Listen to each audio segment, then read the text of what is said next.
Allison Armstrong is the renowned relationship expert who conducts regular weekend workshops for women, which transforms the way they relate to men.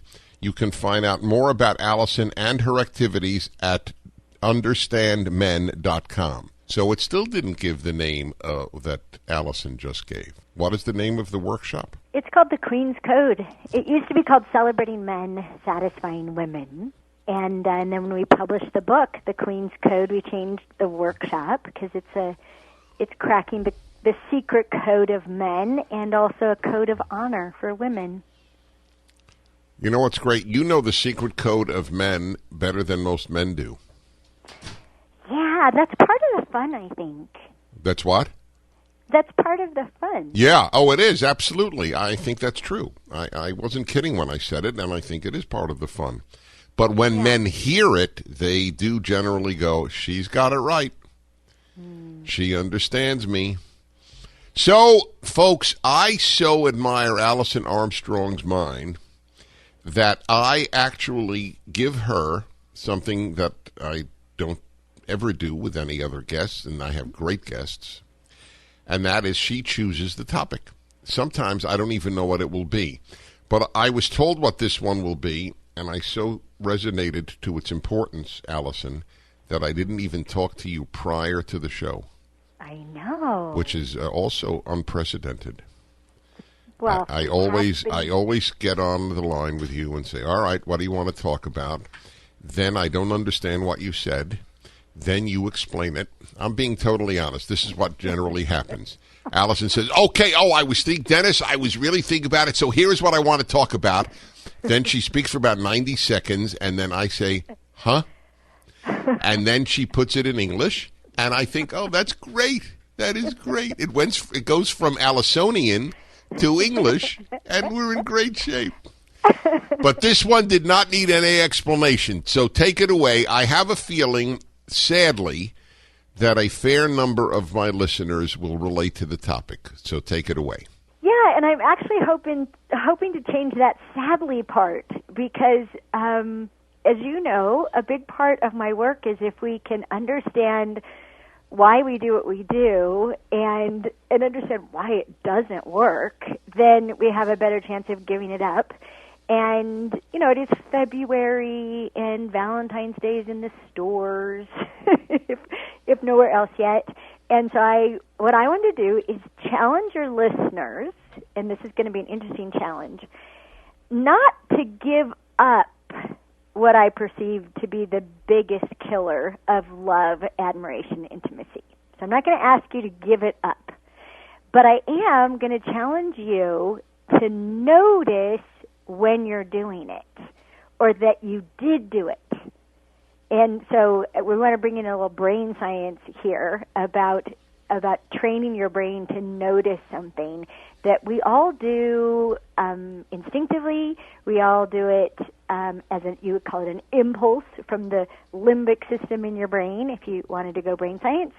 And if we can just become conscious of doing it, we can change virtually every relationship in our life. So you already know the answer. The biggest killer of love, admiration, and intimacy for both men and women is criticism. And that's my challenge. And what I want to do while we're together is to lay out why criticism doesn't work at all. Why it doesn't work for people who are in a providing mentality, why it doesn't work for people when they're in a pleasing mentality, why it never, ever, ever, ever causes the change that you want it to cause, and it always causes the changes that are terrible for love and intimacy and authenticity and passion and kills all the goodies.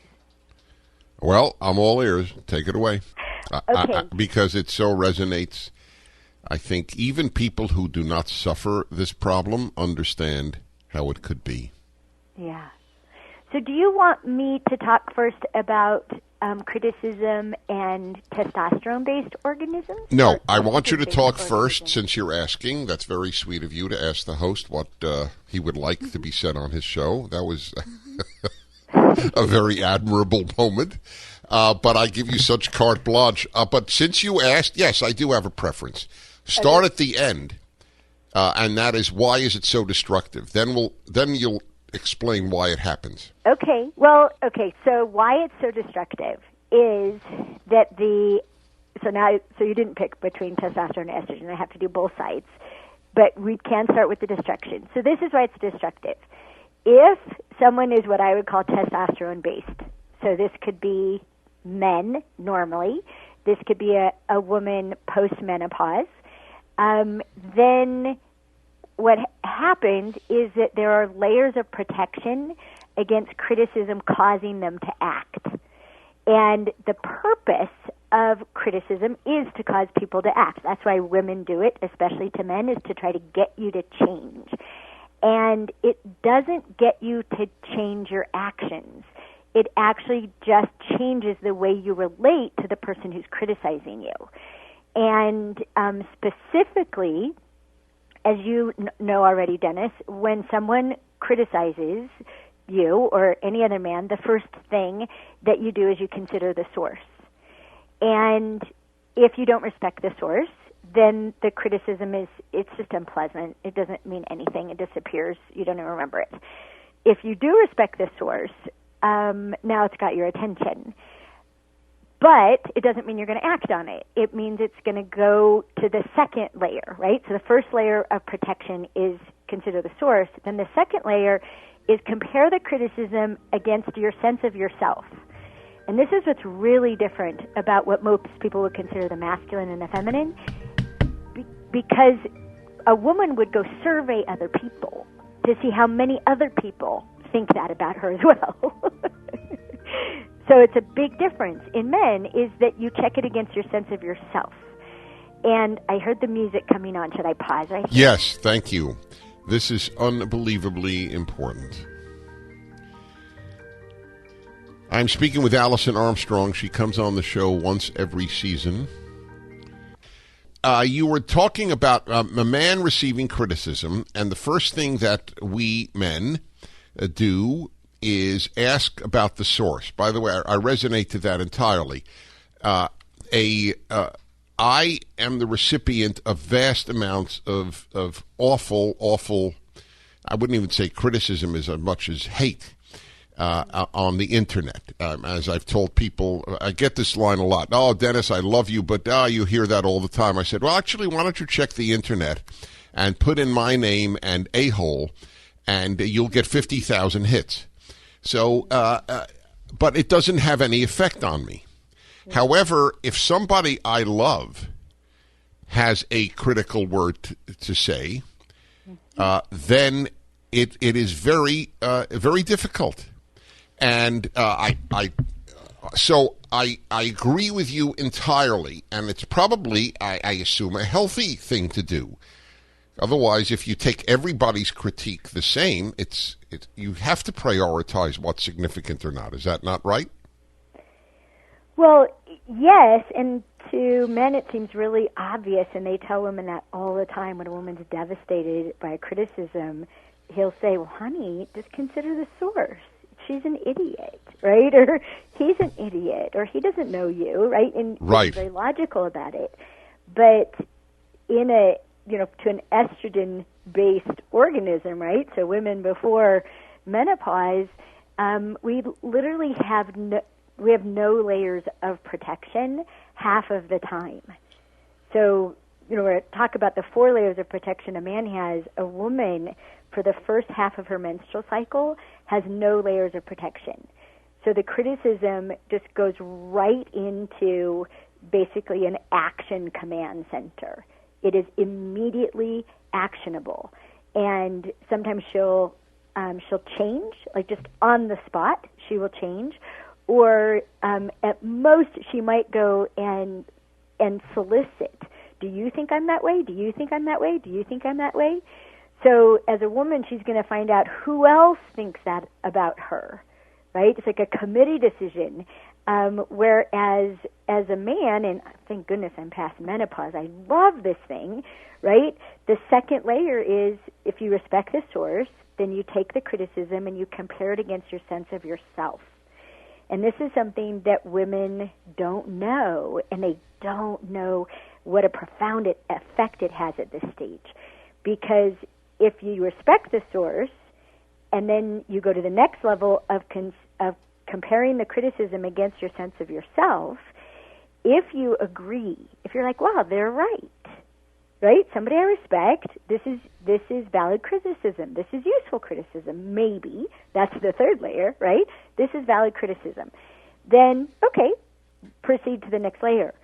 What is terrible, and what I mean terrible, I'm crushing, devastating, alienating, death to love and intimacy, is when you respect the source, and the source is your loved one, the source is your wife, the source is your daughter, your dad, your son, your brother, a business partner that you have enormous respect and admiration for, but especially if this is your wife. If you respect the source, which how you lose respect for your own wife, that's way down the line and a terrible thing, but we know how that happens. But if you respect the source and she says something critical, like, you don't care about what I care about. This is something a woman might toss off. Well, you just don't care about what I care about, right? Or you care more about other people than you care about me. That's a common thing that a woman would say to try to get a man to change what he's paying attention to. Well, he's going to check that against himself, and he's going to disagree because he's going to see everything that he does for her, every way that he's organized around taking care of her, everything that she cares about that he pays attention to just because she cares about it, not because he does. He's going to see all of this, and it's going to be crushing that she has that opinion about him. After everything I've done, everything I do, how could she think that about? And it's not going to cause him to change, which was the point of her remark, except for keep his distance, except for a loss of power and energy and love and intimacy and passion and closeness. It's horrible. If women are so crushed by the criticism of strangers, why would they not then say, wow, what does my criticism do to my husband? Yeah, that would be logical, wouldn't it? Yeah. But unfortunately, and you know, I've been paying more and more attention to brain science over the last few years since my husband did. Criticism is an impulse that comes from a very primitive part of the brain, the limbic system, whereas logic and the observation that not only does this not cause the change I'm looking for, but actually causes a huge change that I don't want, therefore I should stop, that's going to happen in the prefrontal cortex. That's a higher consciousness. And people are not higher consciousness about criticism, neither men or women. They literally blurt it out. And that's why I'm challenging your listeners to if you just start to notice the impulse, even after you've had it, and blurted it out, or blurted it out inside your head, we're incredibly silently critical, right? We'll have that critical thought instead. If we can just start to notice how often that trigger goes off automatically, we're going to be far on our way to breaking the habit of criticizing each other. At the very least, criticizing out loud. Right, but since you identified it with estrogen, do you find women more guilty of criticizing their loved one? Well, that's the thing that's really interesting. Estrogen means no protection, right? It causes us to act, which is why we're so sensitive to criticism, and we use criticism to change people. Men actually don't recognize as criticism what to the woman in their life feels super critical. All right, we'll continue. Alison Armstrong. Phone number 1-8-PRAGER-776. One obvious question is, what if the criticism is valid? Back in a moment. Hello, everybody. Dennis Prager here. This is the Male-Female Hour, the second hour every Wednesday. Once each season, I have Alison Armstrong on. She is a brilliant relationship expert. You can see how to contact her through DennisPrager.com. It's easy. You can go straight to understandmen.com, but if you don't remember that, or you'll mistake it for understanding men, which I did for about 6 years, you will find it easier to go through my website. The subject that Allison chose, and it is Allison who chose it, and it's a very important one, is criticism and how it is a sort of death knell in a relationship. And you're discussing, Allison, the way in which each sex takes it, what they do with it. And for men, it's particularly devastating when it comes from the person he most loves, and or others. I mean, for example, if it's from a parent or a child, and you mentioned that as well. Obviously, there's an inner circle of people who can hurt you far more. But with women, criticism from any source can be very hurtful. Is that a fair summary thus far? I would say actionable rather than hurtful. Mm-hmm. For a woman, criticism from anywhere can be actionable. It'll cause her to change, and it'll cause her to change what she does, how she speaks, laughs, what the clothes she wears, the color of her lipstick. She'll change her behavior, and worse, it'll affect her confidence, her self-confidence, and she'll become inauthentic. And those are the two most attractive qualities in women, confidence and authenticity. Does either sex engage in criticizing the other one more than the other? I think women tend to criticize men more because it causes a woman to change. They think it will cause a man to change. So whenever we don't like how something is, that impulse is very strong. But I would say that also women know that they criticize men more. They don't know why it doesn't work, but they know they do it. Men tend to be unaware that what they're saying has the effect of a criticism. Because to a man, what you guys say over and over again was, that wasn't a criticism. That was a statement of fact.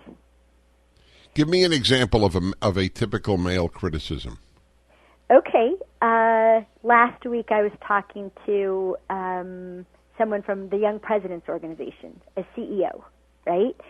And he comes home and he walks in the door and literally just starts saying what doesn't work. That door isn't hung straight. It's stuck. That pile's still out in front. He just starts stating what he thinks shouldn't be that way. And to him, they're just statements of fact. He doesn't know that his wife is devastated because she holds herself accountable for the remodel of their house. And it's her fault that that door is stuck. And so he comes home from work and walks through the door to her. The occurring is he just walks in the door, criticize. And to him, he just walks in the door stating facts. See, my wife is very lucky. I'm listening to this and I'm realizing, oh, God, did she luck out. You see, I don't even notice if there is a luck. So it's true. It is inconceivable I would critique anything in the house. Well, No.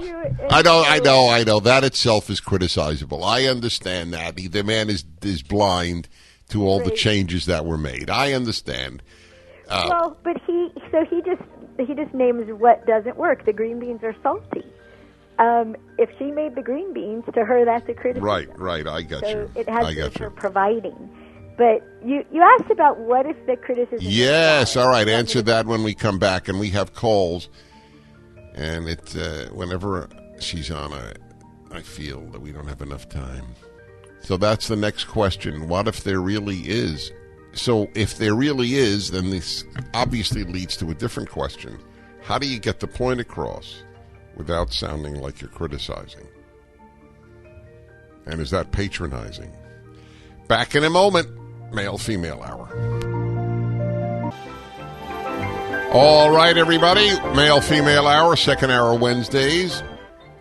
God, there's so many calls and there's so little time. No, it is. It's always painful. It's extra painful in this case. So what if a criticism is merited? What does the other person do? Okay. So this is an interesting thing because you also asked the question, is there a way to express it? If it's valid, is there a way to express it? Well, that's the question I'm really asking. Yeah. Okay. Can I first tell you what normally happens, though? Yes. Just so all your listeners aren't going, but what are the other layers of protection? Right? So if it passes consider the source test, right, with a man, and then it passes I compare it to myself, and that's a valid criticism test. Then it goes to the second stage, which is the ROI, the return on investment test. So it's a valid criticism. What would it take to change that, and what would I get back from putting in the time and the effort to change it, right? So the return on investment. So let's say a woman says to her husband, "You're such a slob," and he looks around, right, and he sees the piles, and he sees the laundry, and he sees the dishes, and he thinks, yeah, she's right.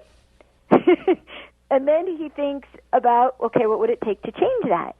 And he might think about the last time that he cleaned all that stuff up and how she didn't notice, she didn't appreciate it. She noticed, but she said, finally, instead of going, wow, this is amazing, thank you, this makes such a difference in my life. I can actually be more peaceful and enjoy spending time with you here.